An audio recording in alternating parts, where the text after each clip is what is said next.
I come from a family with a fairly long military history. Many of my relatives have served and a few still do. And I spent a large part of my childhood growing up on army camps, which obviously influenced me in some way. So I think a career in the army was my main ambition, rather than a career in music. However, music was still a large part of my life growing up, and I played recorder in primary school and then on to saxophone in secondary, and a few other instruments that were lying around on the way. When I joined the army though, my uncle was the pipe major in the Royal Highland Fusiliers, and being only 16 years old, and probably thankful for a friendly face to work alongside, I thought it would be as good a regiment as any to join. If you ask me that question 100 times, you'd probably get 100 different answers. There have just been so many highlights over the years, both as an instrumentalist and as a conductor. As a musician and a performer, I'd have to say that performing on the recent BBC VE75 commemorations was a really special event.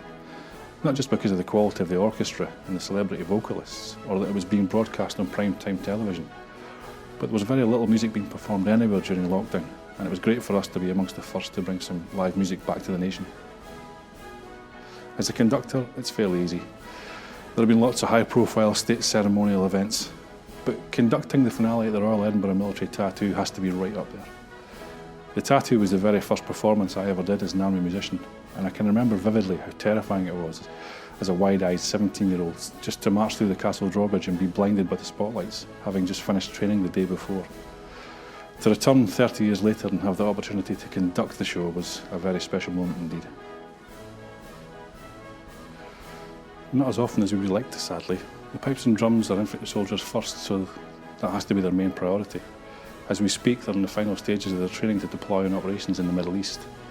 But we do manage to meet up a few times a year for concerts and parades, and it's always an absolute pleasure to hear the two bands together. Given my background, it's a sound I'm very familiar with, and I think I become just a little bit more Scottish whenever we work together. Perhaps I've been guilty of taking that very special sound for granted over the years, but it doesn't matter wherever in the world we are. We always get a fabulous reception.